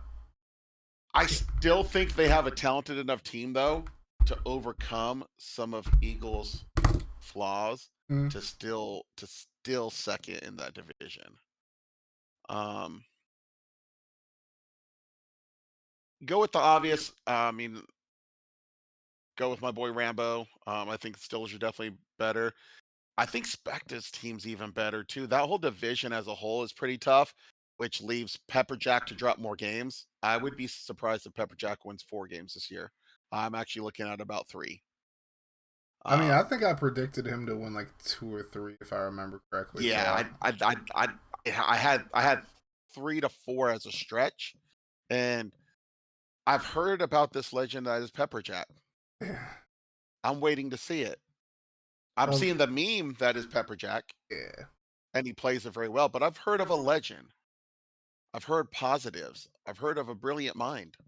I'm waiting to see that. The Colts are going to fall, but it's not really fall out of grace. They're still an 11-win team. Maybe 12 if you take away the top. Val, I think that's right, and I know I go with the scheme as the meme. Val's team was better than what it performed last year. I agree. Val, to me, hopefully I get this right. I'm going to try, please. They have talent and know what they are doing to make the changes to take that division over from the Colts. I will Colts just throw that. Talented. I'll throw this out real quick. Val has made 1, 2, 3 FGFL bowls, so they know what they're doing for the most part. Exactly. So I think they have the possibility to flip the script and go to 12 wins. You can go with another loser, I guess. I wouldn't be surprised if the Jets don't falter to last in that division, depending on how the Dolphin scheme comes together with Delgado. I know I don't like Delgado, but it's gimmicky enough where I obviously think if Lico doesn't throw a hissy fit over being the 4th least sack quarterback in the league, with the weapons they have now, FGFL Bowl champion DK Metcalf, they have weapons even more to rise. And so that puts the Jets, who only finished 1 win, and that was with the team that gave up before getting that 10th win in the Patriots. They need to improve. I see them going to 8. I see the Jets winning 8, so I think they could fall. I could definitely see the Jets falling, sure as well. I think my biggest riser, obviously I think the Bengals and Steelers will both rise. So, it's really hard to pick between either one of them.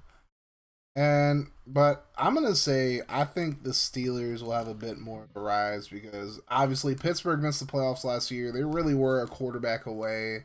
They have their quarterback now in Dexter Moss, and I really feel like the Steelers team is going to go to new heights. Obviously, the Bengals are going to rise as well because Rainbow has them definitely in the right direction.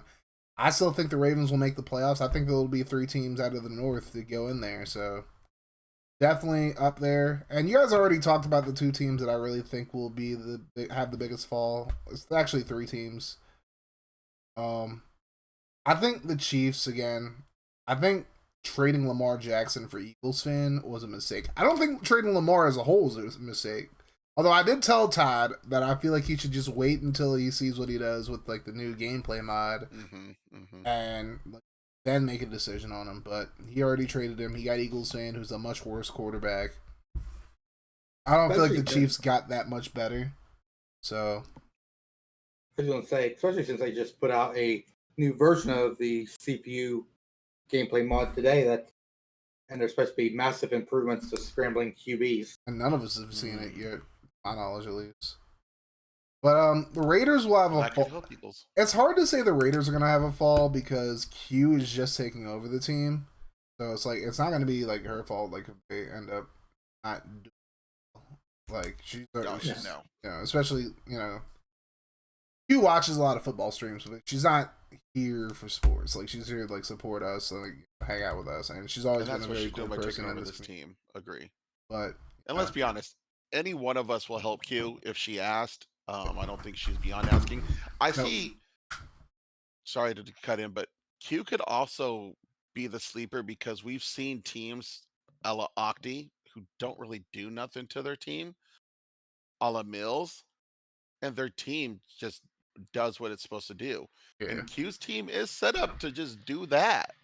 yeah, As it is, realistically. So, I mean, but if there's an injury, my biggest thing is that many games in a year, 17 games, injuries, can she make the adjustments? And like I said, it's not on her. It's just, it's hard to come in as a new coach, and it's Elmer's division. I mean, and I feel like trading for Jalen Waddle will definitely help her out in the immediate. But I don't know how I feel long term about trading Strawberry and Richards. But I feel like immediately, like this year, like the Raiders, it could be fine. As long as they have an actual like user behind it. Now they do with Q. Mm-hmm. Biggest fall as far as the Jets go. I mean, again, this is like a situation where I don't feel like the Jets roster got a lot better. Whereas I don't know how much better the Dolphins have gotten. They definitely have downgraded at quarterback because Cody Hayner is definitely a better quarterback than Marcus Delgado. Like even like coming out. But the Patriots definitely got a lot better in my opinion. Mm-hmm. So I think they can make a run at second. You still got to deal with the Bills too, and it's like this Bills roster is even better than it was last year. So the Jets are gonna find themselves struggling this year. I think another team that could possibly fall off as well is actually the Colts. And I don't even think the Colts got worse. I feel like they just stagnated. I feel like they just haven't gotten like any better whatsoever. Like look at free agent signings. You know, they brought back Christian Wilkins, but outside of that, they didn't really do much in free agency at all, if anything. They lost Kamara, didn't they? And they lost Kamara too. So it's like they got Sparacio. I mean, I don't know. Actually, if you're watching this, if you want to trade for Harrison Byers or even try to trade for Julius Bailey, you know. So they lost their stud running back. We saw Kamara was a big piece of their wins last year. Let's be honest with me. Dak had a clean season. Dak's not having that season again. Keenan Allen's a year older. You still got Bates. Bates is going to definitely need to step up again this year, but I think they're really starting to get thin. They needed more playmakers, especially with losing Kamara. You didn't fill that role by bringing in another nice, running back and another nice wide receiver. So unless he does something in trade to get rid of Allen and bring somebody else in, Bates is out there on the island on his own. And it's going to be up to the defense to carry them, kind of like they did last year, but at least the offense helped. I mean, he at least filled the running back role because he did. I just looked right now. He did sign Dameon Pierce in preseason free agency. He dropped 100 points on him. And I feel like that was out of desperation to make up for the Sparacio miss. But, we'll see what happens with the Colts. I don't think anybody in the division got good enough to like match them this year. But I definitely think the Titans, Jags, and Texans all got better. And in the Texans' case, they can't get any worse than 0-17, except going 0-17 again. So they're definitely going to be on the rise themselves. But I think the Titans and Jags will push the Colts a little bit this year. I mean, again, it's not too long ago the Titans were very close to getting that AFC South title in year one. And the Texans won it that year. So if Derek gets his stuff together, Val gets their stuff together, Troy gets his stuff together, Colts gonna be in some trouble. But it's been almost 2 hours now, so we're gonna close it up here. Ice, any last thoughts? CJ, Krack, any of you guys? Nah, I'm just excited to see what season 3 brings us. Same. As am I. I mean, I didn't get to troll as much as I wanted to. I actually had some positive things to say about people, so that trolling out, mark it down, mark your calendars. It happens every once in a while, people. No matter how far I fall this year or if I continue to rise, I still got that shit, baby. You can't take shit away from me. Yeah, welcome to the ring club. Daddy. If you like, you should have put a ring on it. I did, bitch. You put a ring right there. Yeah. I think the only thing I really have to say is everybody in the NFC West better watch their asses. I know last 2 seasons, year 1 I had a chance to win the division, I blew it. Year 2, our quarterback got hurt early on, and just we couldn't get it together. We come for that division title this year, and I know it's going to be tougher because Niners and Cardinals both got better too. Seahawks didn't get a whole lot worse, if at all. But this division gonna be a dogfight, but I believe in my team, straight up. But that's gonna do it for the podcast. I'm actually planning on doing this podcast weekly. I'll probably have a name next week. Hopefully we can get these guys back. Hopefully we have some more people on next week to have a little deeper conversation going into week 1. I think we'll talk a lot about like what we're like. We'll kind of go more in depth as far as predictions go. Although, CJ, if you want to reveal real quick before we end, I just thought about it.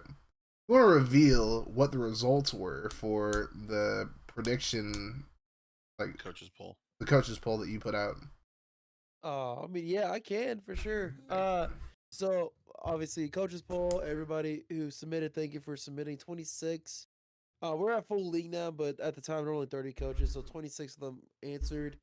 But it was simple questions: who's winning their respective divisions, who's making a wild card, and then the FGFL matchup and winner, as well as the poll for who their picks for MVP. The last 2, I'm going just to leave it. I gotta do extra looking through because not everybody formatted it the way that I thought they were going to. So I gotta do the math and put it together and figure it out. But I can still reveal who they thought was gonna win each division. Start with the AFC in the East. The Bills were favored by far. 23 votes, 88.5%. We also 2 votes for the Dolphins and 1 for the Jets. Hold on. Who the fuck's picking the Dolphins to win the AFC East? I as much as I talk crap on Alpo, I put Alpo. I voted Alpo. Yeah, I voted Alpo too. Like I could see the Jets or Patriots, but the Dolphins is crazy. I could tell you the Dolphins did not pick themselves. So I wouldn't think Pokemon would pick themselves. Neither did the Jets pick themselves. I can tell you all that. So, but I'll get the responses out. In the AFC North, pretty split. Probably the most, if not the second most, split division.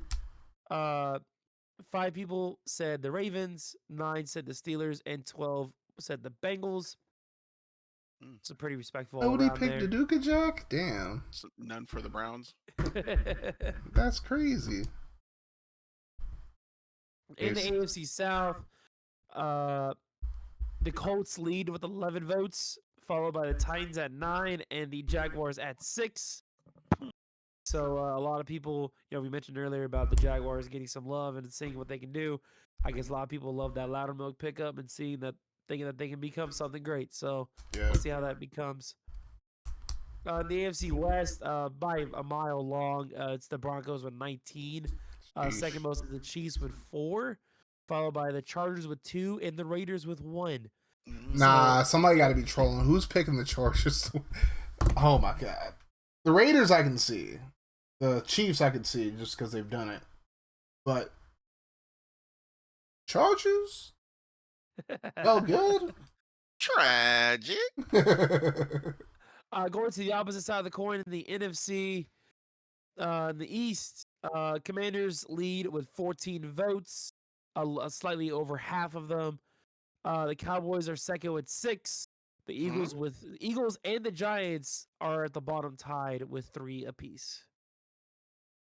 I don't think the Cowboys are like that bad, but it's Sean. kind of crazy to see them getting picked to win the division. I guess they think Lamar is going to be the difference there. I don't know. I mean, they got Fitzner too. Yeah, that's true. We'll see. Yeah, I mean, we could definitely see it. And of course, I'm sure some picks for the Giants since FG took over them temporarily. In the NFC North, a little, this may be surprised, maybe not, depending on who you are. Leading the way is the Vikings with 14 votes, 53.8%. Coming in at second, this is one that probably nobody expected afterwards. The Bears, or everybody expected after the Vikings. The Bears with 8 votes, and then followed up by the Lions with 3. No, I did not pick myself. And the Packers with 1. So So the a Packers little are being slept on. Sounds like a average coach who's won the division 2 years in a row. Yeah, he ain't Sounds so like it. average. 1 for 3. I mean, yeah, average coaches ain't so average. Of course, everybody kind of expected this just because the split with the Vikings and Bears being so stacked. But of course, more leaning towards the Vikings just because coaches through the grapevine have been kind of mentioning how this is the Bears kind of tearing apart right after winning it all. But we'll see how that spans out. In the NFC South, overwhelmingly is the Bucks with 21 votes, Eesh. 80.8%, followed by the Panthers with 4 votes and the Saints with a singular vote. Okay. Yeah, people picking. Did Sad Dan vote for himself? I'm not gonna lie to you. I do not know. Let me go Okay. look. I wouldn't be shocked. Let me go look. Husker getting some love though. Like to see that. Yeah, I like seeing Husker get love. For sure. Okay. Crap. I gotta scroll through find him. Husker's a real one, so I'm That he rooting for him. is. Yeah, and obviously, you mentioned already previously where like he definitely has the potential of being good now instead of another season left. So I'm He's selling definitely himself very short, in my opinion. I feel like Huskers team's going to be a lot better than he's saying it's going to be. yeah. No, actually, Dan did not pick himself. Okay. I like that. Good job, Dan. Dan's actually one of the 3 coaches that picked the Panthers. I mean, he's said as much. Like he's been saying, like he thinks the Panthers are going. Oh, check that 1 of 4. My apologies, but yeah, he picked the Panthers. Moment of truth time. In the NFC West, I will do this from the bottom to the top just to fuck with Kaz a little bit. Okay. At the bottom, to probably no one's surprise, actually, they're actually would be a little surprised, is the Niners with only 2 votes. They got less votes than the Cardinals? What? The Cardinals are 3rd with only 1 vote more with 3. Because that QB. And the top of the division with 46.2% of the votes, 12 to be exact, is the Seahawks to win the NFC West. That's the most votes. The Rams with only 3 votes less at 9 to win the NFC West. I'm not gonna lie. To round it out, Seahawks, Rams, Cardinals, Niners. I'm kind of surprised that I had 9 people, but I'll take it. That's respectable. We'll see what happens. For sure. The 3, starting in the AFC, the 3, the top voted teams to make a wild card. Half of the polls said the Patriots at 13, to be exact. Next is the Ravens at 10, and the Bengals rounded out with 9. Crybaby numbers go to the Chiefs at 8 and the Jets at 8 as well. And then if you really want ultra crybaby numbers, is the Colts at 7. Okay. In the NFC, the top 3, of course, assuming they're going to fill up the 3 wild card spots, is the Seahawks at 11, the Bears at 9, and the Rams at 8. Ooh, okay. Crybaby number goes to me, the Lions, with 7. And then there's anybody closer than that. I guess technically the Vikings at 6, but other than that, yeah. You love me. You really love me. I like how the ones voted for the wild card spot, one of them's got to win the division based on the poll too. Yeah. Exactly. So if that's the case, we have the of course Rams and Seahawks. One of them gets to win the division. So if that's the case, then it'll fall down to Bears, Lions, which of course one of them can win the division. And if that's the case, then it falls out to the Vikings, who also can win the division. So it's a lot could happen. Yeah, the NFC is looking like a freaking Wild West. Always interesting, Pimp. Always interesting. For sure. Like I said, there was also, I asked each coach their FGFL matchup and bowl winner, and also asked for their pick for MVP this season. But everybody, nobody, not everyone formatted the way that I requested. Thought I did. Some coaches did, some didn't. So I got to go through and actually list them off and do the math. So once those are ready, I will reveal it, as well as just to give a put it in the predictions channel with the rest of the poll once I put it together. Sounds good to me. I have one last thing. Todd, FG, pimps down. You guys got to get healthy. You guys got to get better. Yes. We need you both back, full strength. Health comes first, but get better. Agreed. Both of them dealing with some pretty bad shit. Mm-hmm. Hopefully, like, my best wishes and prayers go out to both FG for like what he had to deal with over the past 2 days. Todd, of course, fucked his knee up. Prayers to both of those guys. That's gonna do it for the first episode of the Untitled FGFL podcast. Thank you so much to Krack once again. Thank you to Ice. Thank you to CJ. Thank and you. Next week we'll hopefully have these guys and a few other guys come through as well. I'm planning on having this be at least like every other week, if not every week, but we'll see what happens. Anyways, thank you guys so much for watching this. Make sure you guys go follow FG's channel. Both of his, follow his main YouTube channel.